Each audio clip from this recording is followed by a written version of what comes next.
ക്രിസ്തു ക്ഷേത്ര. ലോകത്തിലാദ്യമായി ക്രിസ്തുവിനായി ഒരു ക്ഷേത്രം ക്രിസ്തു ക്ഷേത്ര എന്ന പേരിൽ നിർമ്മിച്ചിരിക്കുന്നത് ഫാദർ മനോജ് KG ആണ്. ഭാരതത്തിൻ്റെ ആത്മീയ സംസ്കാരവുമായി ക്രിസ്തുവിൻ്റെ ആദർശങ്ങൾക്കും ആശയങ്ങൾക്കും വളരെയേറെ സാമ്യമുള്ളതുകൊണ്ടാണ് ഭാരതീയ പൈതൃകത്തിൽ നിലനിന്നുകൊണ്ട് ഇത്തരത്തിൽ ഒരു സംരംഭം തുടങ്ങാൻ ഫാദർ മനോജ് KG തീരുമാനിച്ചത്. ഈ ക്ഷേത്രത്തിൻ്റെ ഏറ്റവും വലിയ പ്രാധാന്യവും പ്രത്യേകതയും ഈ ക്ഷേത്രത്തിൽ ഒരു വിഗ്രഹമില്ല എന്നുള്ളതാണ്. കഴിഞ്ഞ 10 വർഷത്തിലേറെയായി അദ്ദേഹത്തിൻ്റെ ഭവനത്തിൽ പ്രവർത്തിച്ചു വരുന്ന ക്രിസ്തു ക്ഷേത്ര വിപുലീകരിക്കാനായി അദ്ദേഹം തീരുമാനിച്ചത് 2024 സെപ്റ്റംബറിൽ അദ്ദേഹത്തിൻ്റെ ശബരിമല സന്ദർശനത്തിന് ശേഷമാണ്. ക്രിസ്തു ക്ഷേത്രയും ക്രിസ്തു ആശ്രമവും സ്ഥിതി ചെയ്യുന്നത് അദ്ദേഹത്തിൻ്റെ കുടുംബ വീടിനോട് ചേർന്നാണ്. ആ സ്ഥലത്തിന് ആത്മലോക എന്ന് അദ്ദേഹം നാമകരണം ചെയ്തിട്ടുണ്ട്. എല്ലാ ഞായറാഴ്ചകളിലും ക്രിസ്തു ക്ഷേത്ര മെഡിറ്റേഷൻ സെന്ററിൽ പൂജാകർമ്മങ്ങൾ നടക്കുന്നുണ്ട്.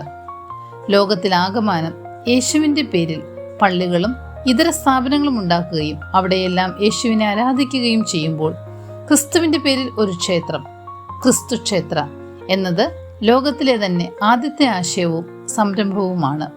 ക്രിസ്തു എന്നത് ഒരു വ്യക്തിയല്ല, ഒരു പദവിയായതിനാലാണ് ഈ ക്ഷേത്രത്തിൽ ബിംബങ്ങളില്ലാത്തത്. എന്തിനാണ് ക്രിസ്തു ക്ഷേത്ര? ക്രിസ്തു എന്ന പദവിയിൽ ആദ്യമായി എത്തിയത് യേശു എന്ന മനുഷ്യനാണ്. സ്നേഹത്തിൽ വേരൂന്നിയുള്ള യേശുവിൻ്റെ ആദർശങ്ങളും പ്രവർത്തനങ്ങളും ഇസ്രായേൽ ജനങ്ങളെ മതപൗരോഹിത്യത്തിൻ്റെ അടിമത്വത്തിൽ നിന്നും ആത്മാവിൻ്റെ സ്വാതന്ത്ര്യത്തിലേക്ക് നയിച്ചു. ക്രിസ്തു എന്ന പദവിയിൽ എത്തിയതുകൊണ്ടാണ് ഇതൊക്കെയും ചെയ്യാൻ യേശുവിന് സാധിച്ചത്.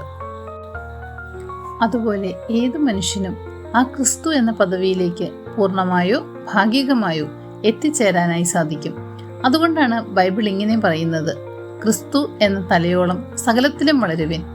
അത്തരത്തിൽ ക്രിസ്തുവായി വളരാൻ ആഗ്രഹിക്കുന്നവരെ പരിശീലിപ്പിക്കുന്ന ലോകത്തിലെ തന്നെ ആദ്യത്തെ ഉദ്യമമാണ് ഫാദർ മനോജ് KG ചെയ്തുകൊണ്ടിരിക്കുന്നത്.